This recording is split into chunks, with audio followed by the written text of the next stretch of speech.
Hi everyone, I'm Madhav, an international student from India and currently studying my master's in public health and health management at UNSW. Welcome, Manik. Could you please introduce yourself today for those who are watching? Thanks, Madhav. Hi, everyone. I'm Manik. I'm also an international student, and I'm currently pursuing a master's in international public health and health management here at UNSW. I'm also proud to serve as the networking and engagement officer for Student Minds, which is the student voice on mental health at UNSW. Thanks, Manik. Welcome today. And to start off, could you just tell us about your quarantine time, the journey you went through from Sydney going back to your home country, how you felt, and how was your mental health at that period of time? Yeah, sure, Madhav. So my journey back home to India was something that happened really quickly. I got to know on a Saturday evening that I have to fly back home to India on Tuesday. So the first thing that came into my mind was I was really overwhelmed because there were so many new things traveling during the restriction period. There's something uncertain about that. But once I landed back home in India and had to stay in a hotel for 7 days for quarantine, that's when I realized that it's something that I can do. There is a challenge to it, but you just have to have a positive mindset and go about it.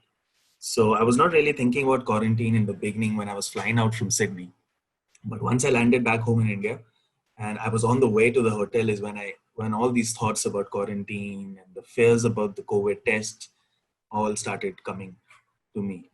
And yeah, I was just worried about the test. But other than that, I knew that I had a lot of friends who I could count upon. And I had virtual, like in this pandemic situation, virtual connections is something that we've all learned is something which is very important. And I just faced it like a normal day. There was nothing different. I didn't like build up quarantine to be something different from what was it earlier. And that's my way of going about it. That's good to know that you handled the anxiety well and it diminished over time as you reached out to friends and family for support as well. So moving on, what was the typical day like in quarantine at the hotel? So for me, I was lucky. I would say that I had a few assignments that I had to do. So that was something that I could devote my time to. So a typical day for me, because of the time difference, actually was that I was getting up way early back home in India than I was used to. I was getting up at 6 o'clock in the morning, but that gave me a head start. So I used to get up in the morning. I had a balcony in my hotel, so used to sit down there, have my tea, and just prepare my day. Something that I used to do in Sydney as well. And so, like I told you, I had a lot of assignments. So I had a lot of virtual interactions and discussions with my colleagues back in Sydney. And that was something that I was looking forward to every day. And then the regular stuff, used to have breakfast and then just maybe some Netflix and work on my assignments. So I was really glad that I had some work to do. And when you have something to do and I won't say stuck in a hotel room, but when you're sitting in one place in a confined room, you need to find things to do. And I was lucky enough that I had things to do, like assignments and all. You mentioned that you stayed in touch with your students, fellow students, and friends. And was that on a regular basis? How did that work? Oh, absolutely. That was definitely on a regular basis because I had a few other friends who were going through the same phase or were on their way to travel back. So they wanted to know my experience. And obviously, I was missing my friends back in Sydney. So that was regular connections with them. But also in India, I was like on the phone with my parents every day. My dad used to give me a wake up call, actually. He used to talk to me in the morning.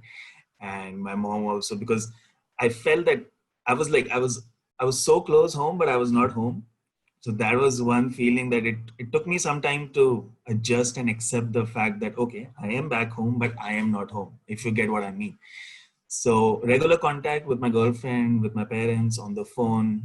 And I had video calls with my dogs back home here. They were like really close, but I was having video calls with them, similar to what I was doing in Sydney. So yeah, I think virtual connections and talking to friends is really, really important. I'm sure your dogs were waiting to see you once you got back home. You mentioned that you spent some time on Netflix and you spent a lot of time on your laptop or your telephone. What are some of the things that you did to get away from screen time? Get away from screen time. Okay, so since I was in a room, there wasn't a lot that I could do. But what I used to do was like sit in the balcony, like I told you, in the morning and also in the evening. And I would have some music playing. So I would technically say it's not screen time because the music is playing from the background. But I would just sit and just look at the nature and look at the trees and all those things. And just like try to maybe think about my day and what I can do.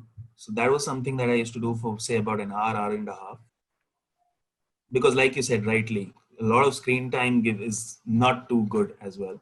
So that was just my way of like switching off. You could say I was just switching off from everything. We know a lot of students who are confined in a small space tend to get lazy and stop exercising and keeping active. Did you get any opportunities to exercise, or what kind of exercises you did to keep yourself active while you were in the hotel?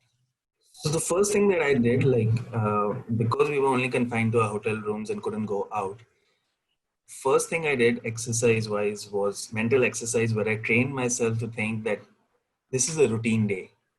Like you said, people tend to get lazy. If I think that it's okay, it's just quarantine, I have nothing to do, I would be in bed every day, not get up. So like I told you, I used to get up at 6:30, have a bath before my breakfast so that I'm fresh and ready, get dressed, think of it like a normal day. And like I didn't have a lot of opportunities to exercise, but I would walk around my room. I tried my hand at yoga. I'm not that good. I'm just starting. So, but the most important thing that I feel that everybody needs to realize is just treat it like a routine day. Don't think of it like you're in a confined space and you can't do anything. There's so many things you can do. And when you train your mind that it's okay, it's fine. It's not permanent. It's just there for some time. So that is it. You just need to keep training your mind. And like I said, just walk. I used to walk around my room and just sit in the balcony because that was all I could do. It's refreshing to see you took a very positive stance on how you dealt with your time at quarantine. And you mentioned you were always ready and fresh when you had breakfast.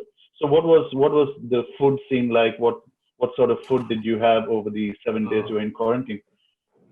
oh, that was like so for about 4 5 months I was missing home food, and that was one part of the day that I was definitely looking forward to. So breakfast, lunch, dinner. I am a person who usually does not even get up for breakfast, but like I told you, I made it a routine day, and I used to get up early. I was really looking forward to different kinds of what they call breakfast. And one thing that I found, I would never call up the reception and ask them what is there for lunch or dinner. I wanted to be surprised because I was missing home food. So I wanted to be surprised when I opened the plate and saw what is there to eat. So that was the time of the day that I was really looking forward to food. And in terms of snacking, or getting an opportunity to maybe get delivery from a restaurant, was that possible? It was possible. We had deliveries, but as soon as I came, reached the hotel, so I reached very late at night. I reached at around 3:30 at night. And when I woke up in the morning the next day, the first call I made was to my brother, and I told him that I've asked the reception and you can leave me your care package. So I want a few things. I want some healthy snacks. I wanted some chocolates. I wanted Indian chips and all those things. Just like I felt like not because I was missing them, just to give me the sense of being back home. Like it's like you're craving something and you're back home but you can't have it. So just like a small piece of home. So that is something that I did. I totally understand that feeling. You mentioned that you watched a lot of Netflix, and now we're moving to the good stuff in this chat, and you might be put in the hot seat. So, what are some of your favorite movies or TV shows that you got to see during your downtime? I'm glad that I didn't watch a lot of series that I thought I'll watch in Sydney because I have the time now. And one series that I definitely loved, and I'm glad my friends told me, was about The Last Dance. Oh, that is super inspirational. Just to see, I'm not a huge basketball fan. I am a huge football fan, but I follow sports. And just to see him, the way the entire documentary is shot, and he's super inspirational. I would tell everybody to just watch it once, and especially at a time like that when you just like, because I feel that quarantine is something which gives you the time to introspect and gives you time for yourself. And when you see things like this, these movies, like my favorite movie is The Shawshank Redemption. And I've seen it like countless number of times. But whenever I'm feeling down or something, I would watch it. Though it's not really inspirational, but it's something that you connect with. And I felt like quarantine is a particular time period where you can just sit back, relax, and look into yourself. And yeah, for me, The Last Dance was inspirational. I would say life changing. It's really nice. I'm sure the students who are watching us today will also agree. And if you haven't had a chance to watch The Last Dance, it comes highly recommended from someone who's gone through quarantine himself. Uh, in terms of learning something new, because being in quarantine, you said yourself you introspect a lot. Did you learn any new skill, or did you learn anything about yourself during this quarantine? One thing that I think I learned, or I think I knew, I didn't know about myself, but it was there, was I feel that I'm better equipped to face challenges now.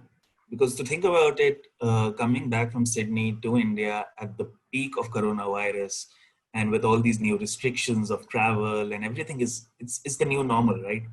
But we are not accustomed to the new normal. I don't know how the travel is going to be. I don't know when I land back home, where am I going to go? There's so many uncertainties. But if you just have a positive mindset and you just know that everything's going to be okay, you just need to deal with it in that way. So that's something that I've learned about myself, how I need to take on challenges head on. And I felt that this entire travel back home and the quarantine period was a challenge, a significant challenge. But if you have a positive mindset and you smile and you know that everything's going to be okay, it's going to be okay. This kind of segues into the next question I want to ask you. Reflecting back on the time you spent, what was the most difficult aspect of your quarantine? Oh, the most difficult aspect of my quarantine, like I told you, the first 2, 3 days just to accept the fact that I'm home, but I'm not home. So basically, just trying to train yourself that make yourself understand that it's okay. I'm home. I'm back home in India, but I'm not with my parents and with my family. So that was something that took me at least 2 days. But like I told you, I had a lot of virtual connections with friends, like almost on a daily basis with friends and family. So that is something that helped. And even though it was difficult, I still felt that I could manage. And also, one thing that I wanted to point out that I had a little bit of anxiety with regards to the coronavirus test because I didn't know what the test is going to be like and what happens when the result comes back, if it's positive or negative. So I was supposed to be tested on the 6th day of my quarantine, which is one day before I was supposed to leave the hotel. So that is one thing that was working on my mind from the day where I landed and came back and was in the hotel. So other than that, I think everything else was okay.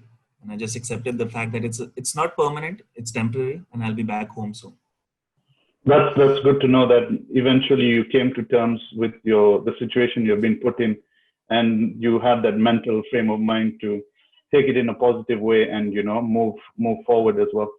In What was the first thing you did right after you got out of quarantine?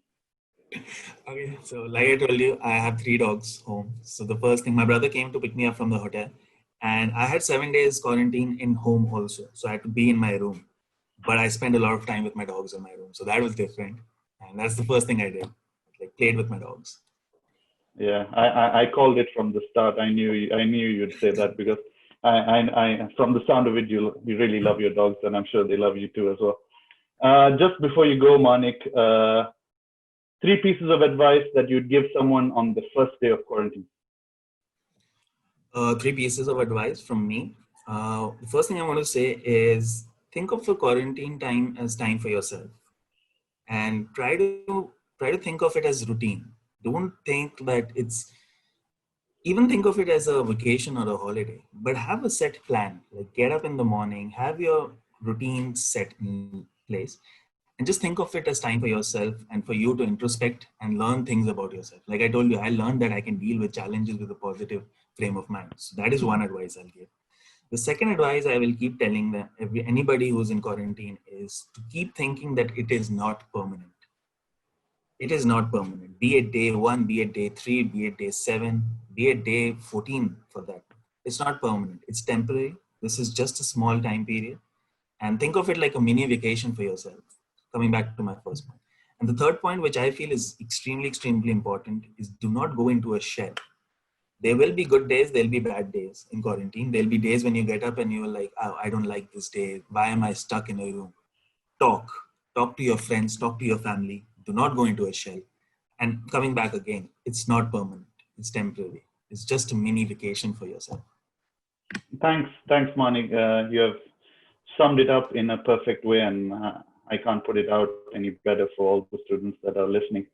Finally, we come to the end of this conversation. Thank you, Manik, for sharing your journey and your advice and your tips to overcome this quarantine period that many of our students are going through. And I'd like to just thank everyone for listening to this conversation we had with Manik, and we hope you find this chat useful and can take away some key messages from our conversation today. And also keep an eye out for our other Q-Time recordings that are available to you through our website. And we hope that you come out of this stronger.